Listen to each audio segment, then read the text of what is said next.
There are people who move through the world as if wrapped in glass. They speak, yet their words seem to drift past others, unheard. They smile, but the smile does not fully arrive anywhere. In crowded rooms, in busy streets, even among those who love them, a silent feeling follows them like a shadow, the feeling of being unseen. It is not always a dramatic pain. Sometimes it is quiet, almost polite.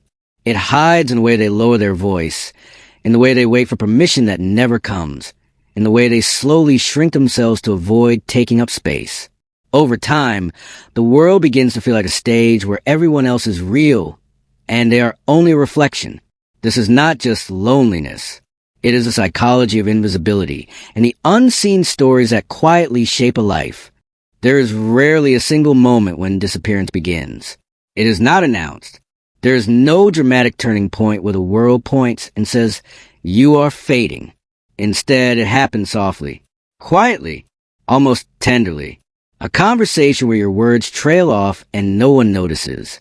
A room where laughter fills the air, and somehow you are not inside it. A decision made without you, about you. Over time, these moments collect like dust on a forgotten surface.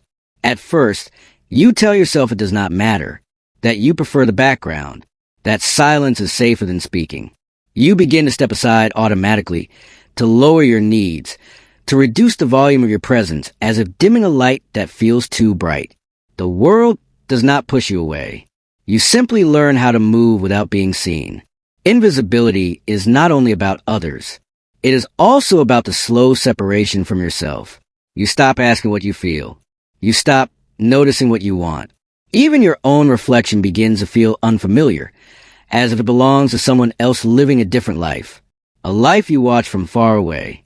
And yet, there is an awareness underneath the numbness, a quiet knowing that something is missing, not a person, not attention, but existence, to be witnessed, to matter, to have your inner world acknowledged as real.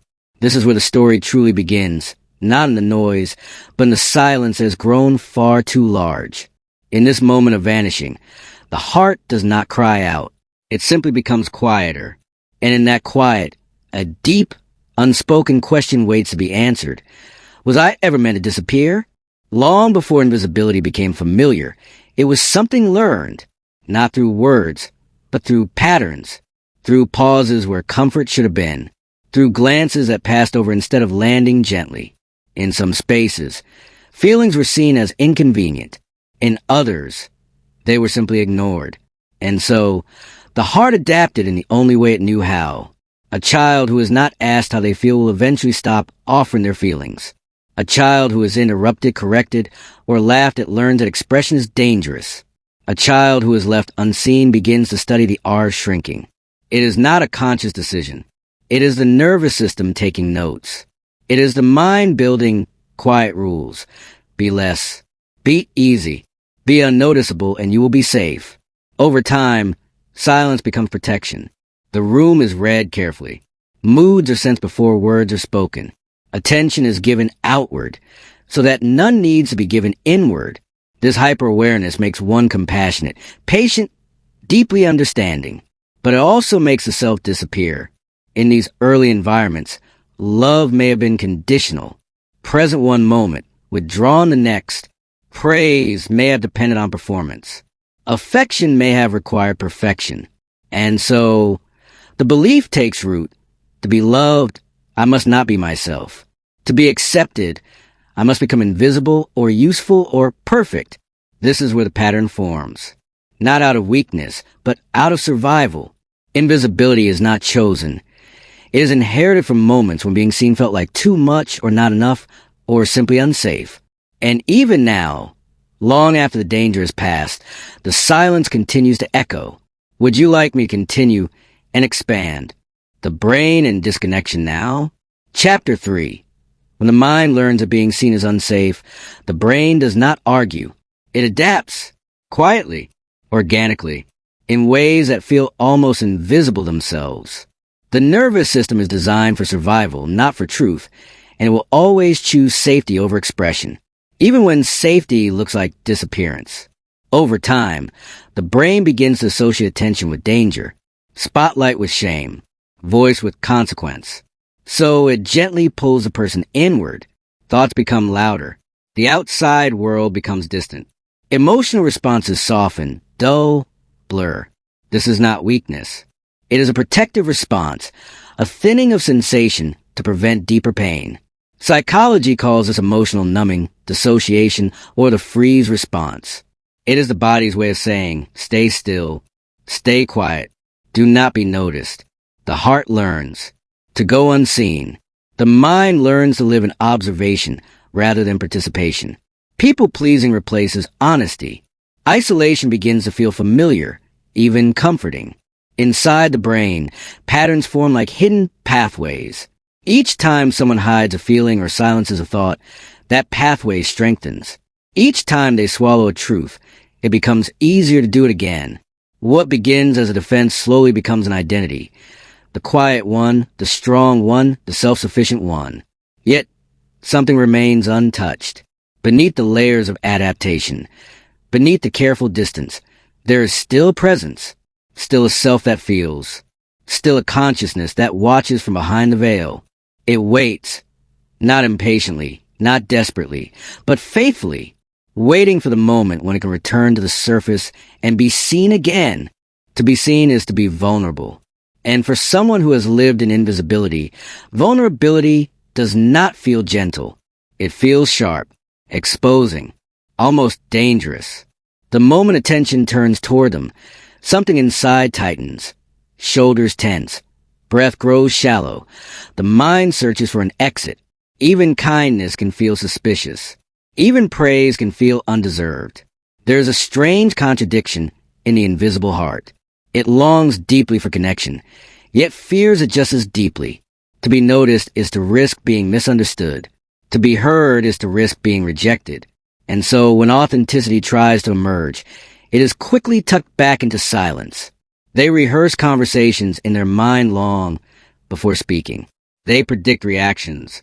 They rewrite sentences. Often, the words never leave their mouth. It is safer to remain the observer. It is safer to blend into the background. The world has learned their quiet.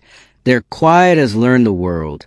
Yet inside this fear is a profound sensitivity, an awareness of emotional currents, a deep empathy. These are not weaknesses. They are signs of a nervous system that has been listening for a very long time. Still, the desire to be seen is tangled tightly with the memory of what happened the last time visibility hurt. And so a gentle war continues inside, between the part that wants to step forward and the part that whispers, don't be too much. This is the inner conflict of invisibility, not the absence of self, but the constant hiding of it. Awareness does not arrive like a revelation. It does not knock. It does not raise its voice.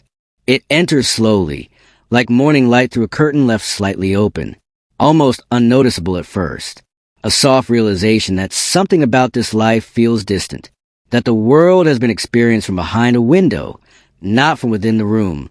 It may begin with a small moment of presence, a second longer than usual in front of a mirror, a sudden awareness of breathing, a passing thought. When did I start living this quietly? Not with blame, not with anger, just curiosity. And in that curiosity, something ancient begins to stir. This is not about changing, fixing, or becoming louder. It is simply the recognition that invisibility is a learned condition, not a true identity. That it was created in response to a world that once felt unsafe, not because the self was unworthy of being seen. For the first time, there is gentleness where judgment used to be. The quiet is no longer only empty. It becomes a listening space. Emotions once pushed away begin to echo faintly. They do not demand attention. They simply make their presence known. We are still here. In this stage, there is no dramatic transformation. Only a hesitant, trembling reconnection with the self. Like finding an old room in a familiar house that had been locked for years. Dusty, forgotten, but still standing. And in that rediscovered space, a new thought begins to form. Barely even a sentence yet, just a feeling. Maybe I was never meant to disappear. The return of presence is not loud. It does not demand attention. It happens in small, almost unremarkable moments. A decision not to apologize for a feeling. A sentence spoken without rehearsing it 10 times inside the mind. A gentle acknowledgement of a personal preference, even if it goes unnoticed by others. To someone who has spent years disappearing, these moments feel immense, risky, sacred. They are not acts of rebellion. They are acts of remembrance. In the beginning, the self feels unfamiliar. There is uncertainty in choosing, in taking up space, in letting emotions rise without immediately silencing them. The body may feel exposed, vulnerable. Yet, along with the fear, there is a subtle sense of truth, as if something hidden for too long is returning to its original place. This is where compassion becomes essential, not from the world, but from within. Each time presence is chosen, even quietly, a new pathway forms. The nervous system begins to understand that visibility no longer equals danger. That being felt does not always lead to harm. Slowly, the invisible becomes tangible. The voice grows more real. The mind becomes less crowded with unsaid words. And in the stillness between moments, there is an unfamiliar feeling, a peaceful one. Not because life is suddenly perfect, but because the self is no longer absent from it. Here, existence is no longer something that must be earned. It simply is. And for the first time in a long while, that is enough. The return to presence is not loud. It does not demand attention. It happens in small, almost unremarkable moments. A decision not to apologize for feeling. A sentence spoken without rehearsing it 10 times inside the mind. A gentle acknowledgement of a personal preference, even if it goes unnoticed by others. To someone who has spent years disappearing, these moments feel immense, risky, sacred. They are not acts of rebellion. They are acts of remembrance. In the beginning, the self feels unfamiliar. There is uncertainty in choosing, in taking up space, in letting emotions rise without immediately silencing them. The body may feel exposed, vulnerable. Yet, along with the fear, there is a subtle sense of truth, as if something hidden for too long is returning to its original place. This is where compassion becomes essential, not from the world, but from within. Each time presence is chosen, even quietly, a new pathway forms. The nervous system begins to understand that visibility no longer equals danger. That being felt does not always lead to harm. Slowly, the invisible becomes tangible. The voice grows more real. The mind becomes less crowded with unsaid words. And in the stillness between moments, there is an unfamiliar feeling, a peaceful one. Not because life is suddenly perfect, but because the self is no longer absent from it. Here, existence is no longer something that must be earned. It simply is. And for the first time in a long while, that is enough.